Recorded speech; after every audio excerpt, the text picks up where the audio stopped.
This is the new Nissan Terra. The new Terra on the road. I mean, on the off-road. Or, on the road, off-road. The road is off, on the road. Hey, what's up guys? Alex here from technoclass.com, and this is the new Nissan Terra, and we got to drive it. So if you knew a little bit about SUVs, you'd know that we've been waiting for a modern Nissan midsize SUV for a while now, and admittedly the competition had a little head start, at least for a modern model. Nissan though has always had a history on these 4x4 stretching from the Patrol to the interestingly named X-Terra. So since this one is called the Terra, did the X-Terra get a divorce? That's why it's called the X-Terra?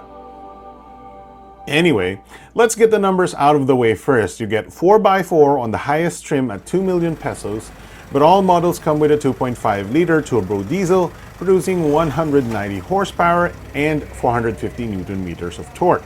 The entry-level model at 1.5 million pesos comes in a 6-speed manual, and the rest has 7-speed automatic. That's all the specs I'm interested in reading on a voiceover, so go ahead and pick up more info on Nissan's website. So we drove the highest trim with the 4x4 of course, and we took it to the lahar-covered dunes of Porac, Pampanga. That's pretty near my hometown, so that's cool. There were rocks, there was sand, there was water, and a little vegetation in between. Drove that guy myself over some pretty rough stuff, including big stretches of water and very easy to shift sand underneath it.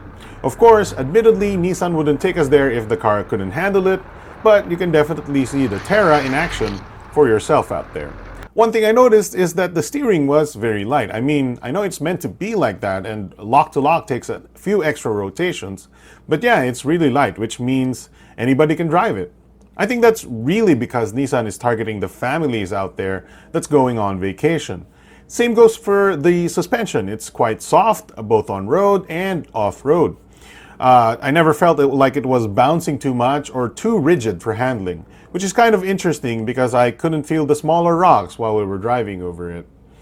As far as the cabin goes, it's pretty nice. Although I thought the auto tumble seats would hamper the comfort of the second row, it didn't. Maybe because it was the premium leather trim that helped it out, but those seats were quite comfy with good legroom. Admittedly, the third row is much smaller, but I did see adults sitting back there during our time with it and not complaining. Lastly, you also get a flip-down entertainment system in lieu of a sunroof. Getting in the front, you get a lot of tech. Personally, my favorite is the rear view LCD display, which switches from old school mirror to a full-fledged rear camera view, among other things, which solves the issue with these cars, people and cargo covering your view of the rear. It also switches to your reversing view and, get this, a dedicated 360-degree camera view when traversing tight spots.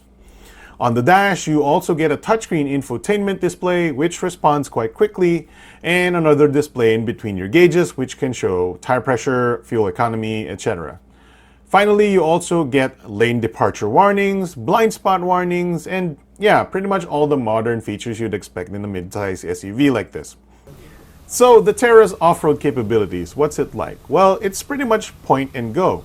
We spent a little time without engaging four-wheel drive, and it did its job just taking in the countryside. But of course, when we started descending a rocky hill, we turned on four-wheel drive mode and hill descent mode. There's very little input needed here, and the Terra will slowly go down the hill with no accelerator input. And all you have to do is steer while braking.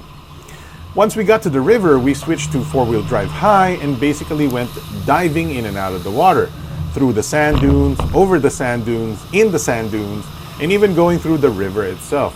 The Terra does most of the work. All you have to do is make sure you're on the gas, especially when going up the side of the river. If you're ever stuck, there's also a diff lock mode, which does exactly what it says and pushes the rear tires forward without the diff counteracting the motion, which we've never needed to use.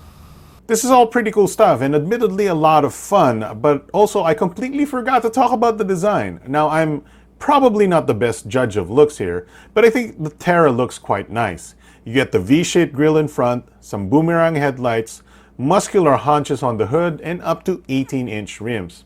The back, I think, shows the softer side of the car, as with most mid-sized SUVs these days. It still has iconic looking lights, but sadly no powered tailgate here. Anyway, I think that pretty much covers everything you'd need to know about the Terra. I think it's quite competent, as even driving around in 4x2 mode is pretty good. Seats a decent amount of people comfortably, cargo space is quite adaptable, ground clearance is almost around a nice 9 inches, so yeah. I think the Terra is a good one.